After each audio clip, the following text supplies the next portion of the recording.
Hi everyone, Aletha here from Ribbons and Zippers. Today we're going to do a sew along of this really cute little blouse that I designed, and I hope that you're going to enjoy. Okay, so I went ahead and gathered all of my supplies. I have my pattern pieces here. I have my fabric shears, my tape measure,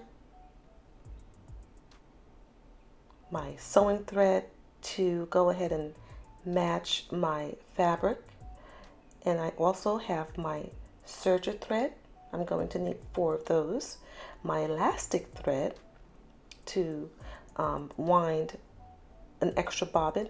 Make sure you wind it loosely. That's very important when using elastic thread. I also have pins and fabric weights. So whatever fabric weight you choose, that's fine.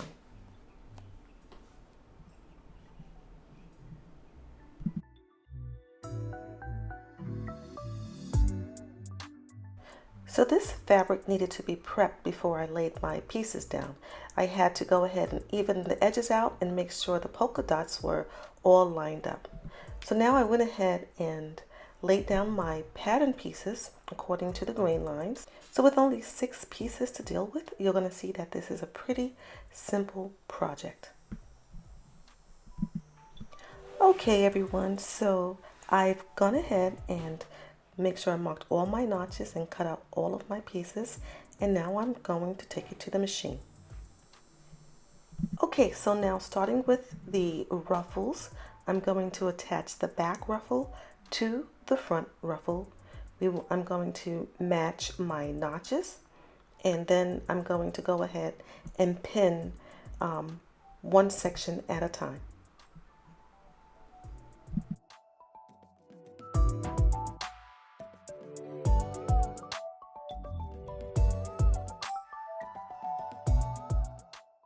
So here I'm using a 1/4 of an inch seam allowance and a straight stitch. Doesn't have to be anything fancy, just a straight stitch.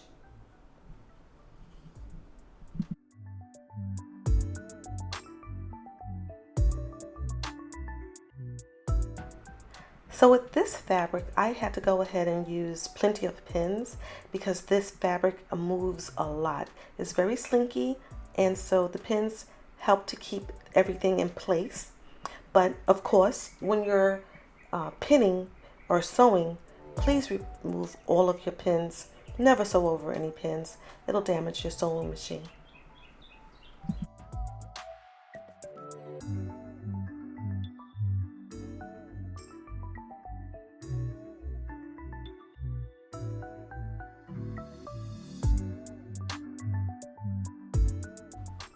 Okay, so now with my 1/4 inch seam allowance, I went ahead and attached my back ruffle to my 2 front ruffles. And so now I have this one long piece, the back ruffle and the front ruffle. And so what I'm going to do is just go ahead and put this aside, and I'm going to move on to the next section. Okay, so now we have the front bodice and the back bodice to attach. So we're going to take one side of the front bodice and attach it to our back bodice. And I'm going to go ahead and pin it together and use a 1/2 inch seam allowance on both sides.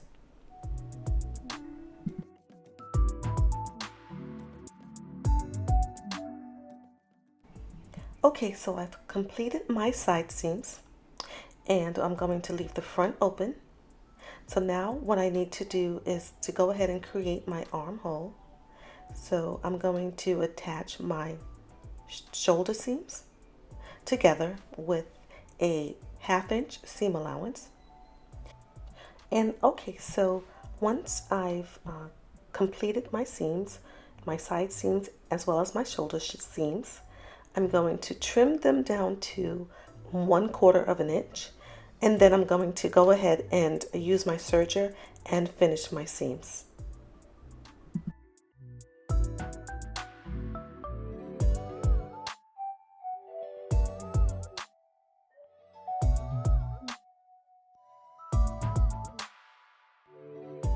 Okay, so I've finished my seams that I've created so far, which is my shoulder seams, my armhole seam, my ruffle seams. And so now I'm going to add a basting stitch along the neck edge of the back ruffle. And I'm going to do this by increasing my stitch length to 5, which is my longest stitch. And I'm going to stitch from seam to seam. You see? From seam to seam. And this is going to create a basting stitch so that I can go ahead and ease the neck edge of my ruffle onto the back of my bodice, the neck edge of my bodice.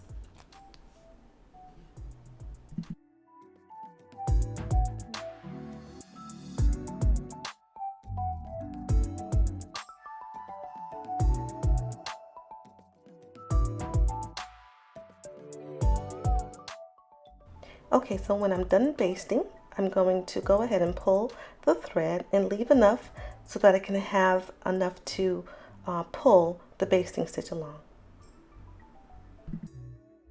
So now I have my basting stitch on the ruffle, and what I'm going to go ahead and gather it, and I'm going to attach it to the neck edge of the bodice back. Okay, so what I want to do now is go ahead and find my center, which is my fold line, and I'm going to go ahead and pin in at the fold line. And so now I want to go ahead and ease the ruffle onto the neck edge. So I'm going to find the shoulder seam of the ruffle on both sides, and then I'm going to pin, and then I'm going to go ahead and ease the ruffle onto the back edge of the bodice by going ahead and pulling on the basting stitch to create that ease. And then I'm going to go ahead and pin, and I'm going to go ahead and stitch from shoulder seam to shoulder seam. Okay, so now I'm going to go ahead and attach my front ruffle to the front edge of my bodice along the neckline, and I'm going to stop right here at this edge. So I'm going to match the edges, and I'm going to pin all the way along from the front edge to the seam, which is the shoulder seam. So what I'm going to do is make sure that everything matches up. When I get to the edge, I'm going to stop. So make sure I'm going to make sure I remove all of my pins. Never want to go over my pins. As you can see, I'm getting close to this edge. Once I get there, I'm just going to continue sewing off the edge. It's no need for me to back tack. I just want to get to that edge. And once I do, what I'm going to do is finish this up, and then I'm going to work on the other side.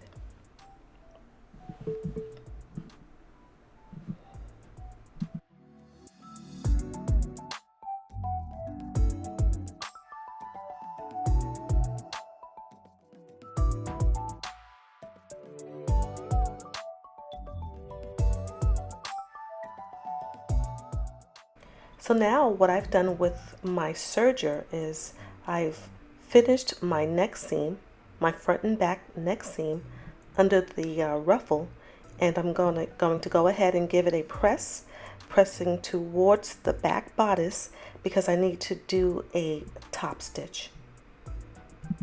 Okay, so we're going to go from one end to the other end, sewing along the edge to create a top stitch. And it seems long, but it's because we're creating a V-neck. So we're going to top stitch from one end to the other end.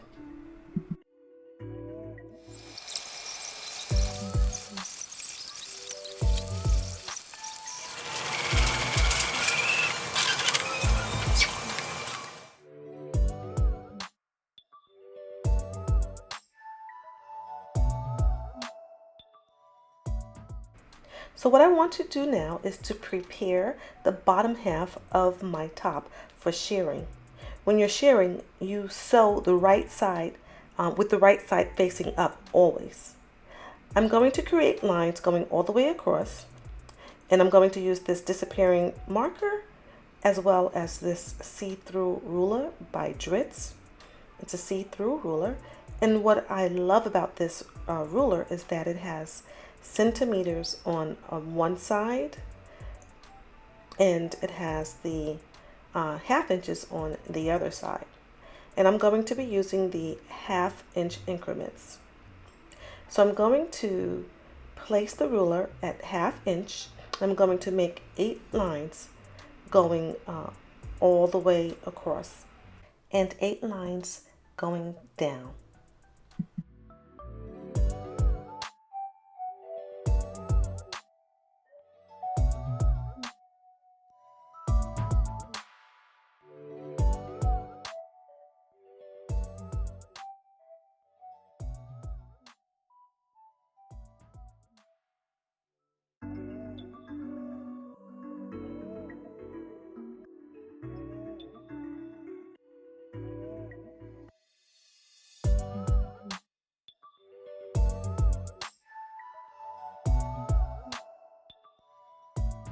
Okay, so I've already filled my bobbin with elastic thread, and so without stretching the elastic, I hand wound the elastic onto the bobbin.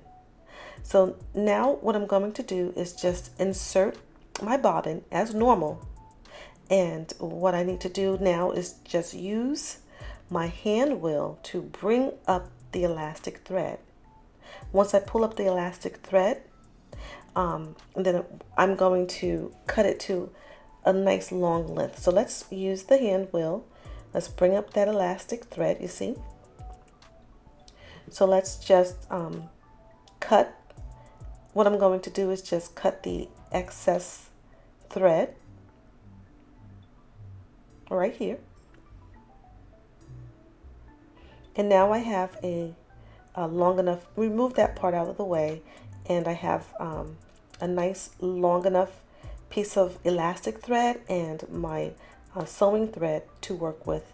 And I just go ahead and bring that towards the back of the machine.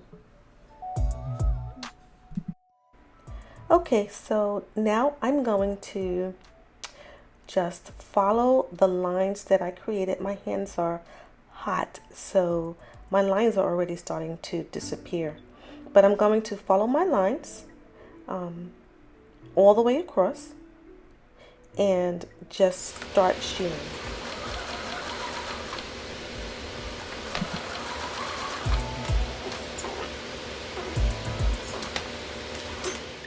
Okay, so I'm just following my lines, and I'm allowing the feed dogs to pull the fabric. I'm not pulling, I'm not pushing. I'm just allowing the feed dogs to pull it along. My stitch length is on 5 and my tension is tight. I make sure that I use scrap first to check. And as I'm shearing, I just want to make sure that the shearing is working. And so I'm going to go down some, just a little bit. And so let's see what it looks like. So I already have shearing going on. You see, it's already started to gather. And the more lines you do, the more gathering or shearing you'll get. So I already ran out of elastic thread in my bobbin, and that's okay because I did hand wind the bobbin, and I was only able to get 2 rows of elastic thread, 2 rows of shearing going on here. But that's okay. It's starting to look really great, and all I need to do is just pick up where I left off. So I'm going to just go ahead and continue. I'm going to just rewind the bobbin loosely And that's the reason why I run out. If I use 3, 4 bobbins, it's okay, as long as I'm not pulling on the thread. Okay, this is really looking beautiful. I like the way it looks. So now I just need to take it over to the iron and give it a little steam. And what that's going to do is it's going to shear a little more.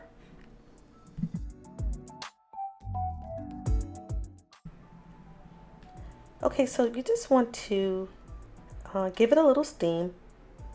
You don't really want to press the fabric or put the iron directly onto the fabric. As you can see the little lines from the disappearing ink, but that's okay. Those lines will disappear. So the steam from the iron actually makes the shearing a little tighter, and it really starts to look really, really pretty. You see? So pretty. Okay, so now I need to find the notches here, locate my notches for my bodice back, as well as my the bottom panel, and I match it, and I'm going to go ahead and match the side seam of the bodice with the notch for the panel, the bottom panel that I sheared. So here's my notches and my side seam, and I'm going to just go ahead and pin this. Now I'm also going to go all the way to the end. This is the front of the blouse actually. So this is but it's the end of the panel, the front of the blouse. I'm going to pin all the way across. Once I find everything, just ease it out, stretch it out, and start pinning.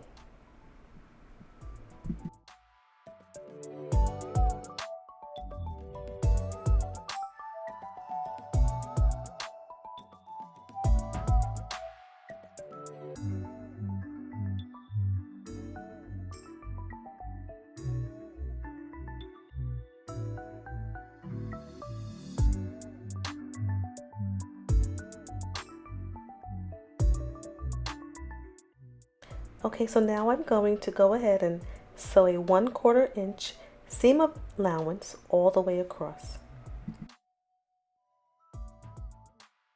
Okay, so now I'm almost done. I'm going to close the front of the top.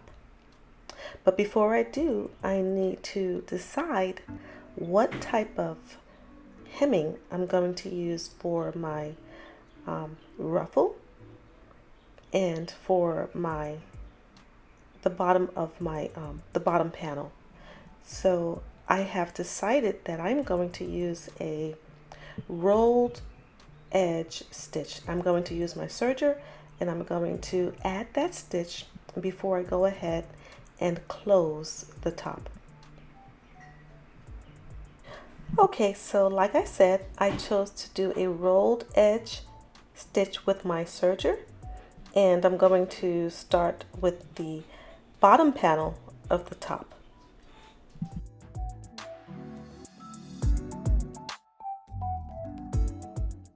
Okay, so now that I finished the bottom panel, I'm going to work on the ruffle, the collar, starting from the tip of the ruffle and going all the way across to the other side, the other tip.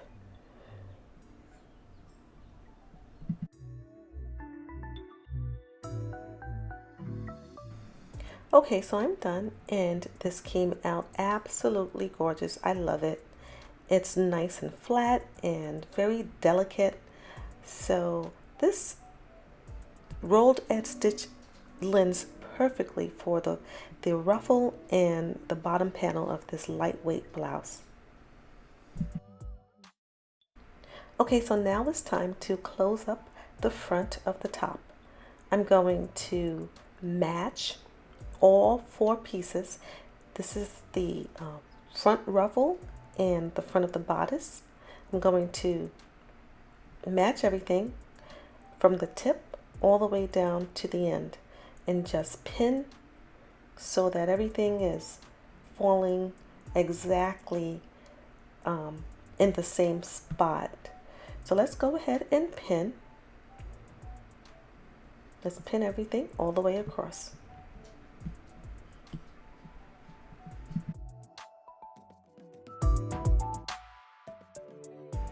Okay, so I'm almost done pinning, but you see, I'm making sure that everything lined up exactly, even all the way down to the tip of the ruffle.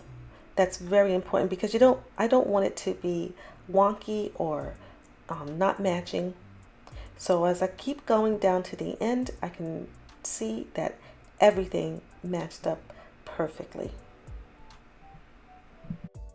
Okay, so now I went ahead and I finished the inside seam of my top.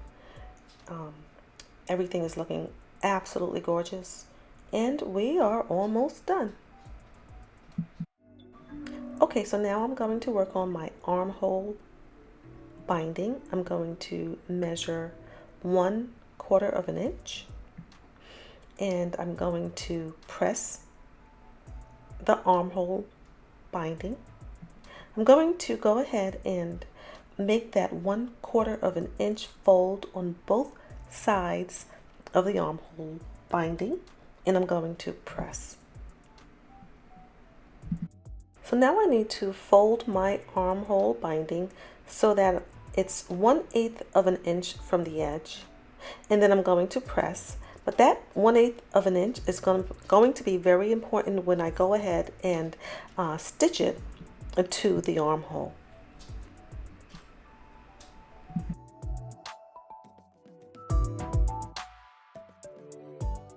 Okay, so now I need to create a basting stitch, and I'm going to go all the way around the armhole opening. And I'm going to do that because I'm going to need to ease the armhole on, or rather, yes, ease the armhole onto the binding. And when I get to my seams, I want to make sure that they're all facing the right way. I don't want it to be turned like this, so it's wonky, and that'll make bulk, and that'll be very uncomfortable. So I want to make sure that those seams are the right way. So I'm just going to go ahead and create that basting stitch, making sure that my seams are the right way.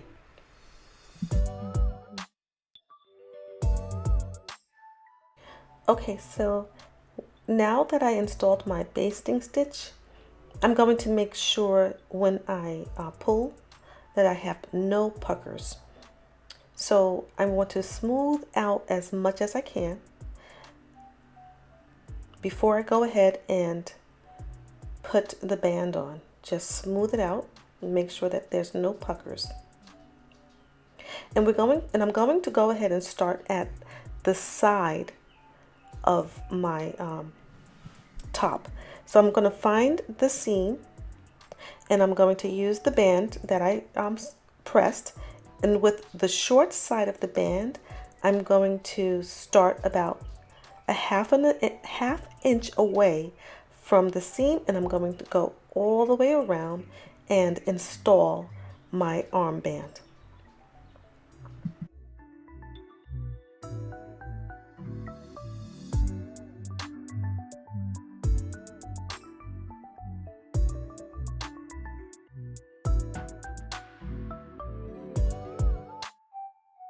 Okay, so after easing and pinning, I got all the way around and I ended up with another half inch on the binding, so a half an inch on each side. Okay, so what we're going to do is mark the half-inch mark, make a half-inch mark, and I'm going to start sewing. So this is a disappearing pin, but because I want to be able to make sure that I hit that half-inch mark, I use the pin. Okay, so now I'm going to sew along on the crease that I created, making sure I remove all of my pins. And remember the crease was a 1/4 of an inch seam, so I'm going to continue all the way around.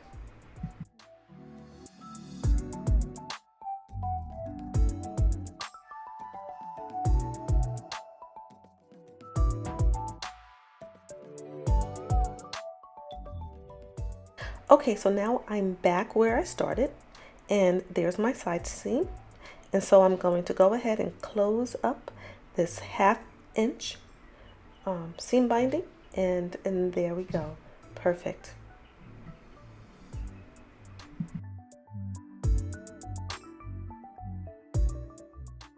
Okay, so in order for me to make sure that there's no bulk, you see this is a lot of fabric there.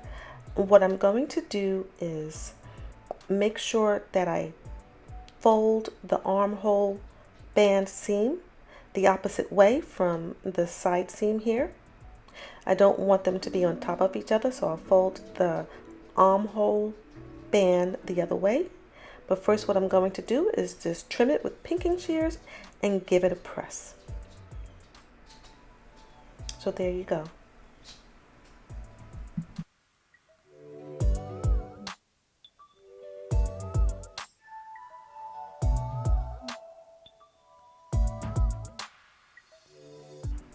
So now I'm going to fold my armhole band over, and I'm going to stitch in the ditch.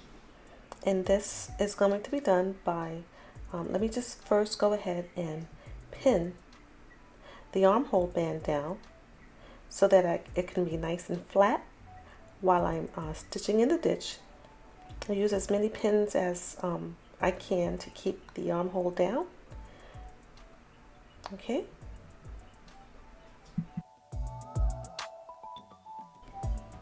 Okay, so now for this process, I need to make sure that my needle goes directly into the seam, which is referred to as the ditch. That's why it's called stitch in the ditch.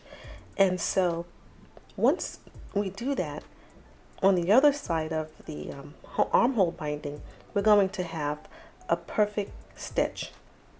You won't be able to see it on the right side. You'll only be able to see it on the inside. So I'm going to go ahead and remove my base, and I'm only going to use the armhole here for my machine. And I'm going to use a regular foot for this process because I want to show you that you can use a regular foot for this process. If you have a special foot that comes with your machine, go ahead and use it. I do as well, but I'm going to just go ahead and lower my needle into the seam, and I'm going to stitch in the ditch. You see, it's very simple. You just go along the seam and you will be stitching in the ditch.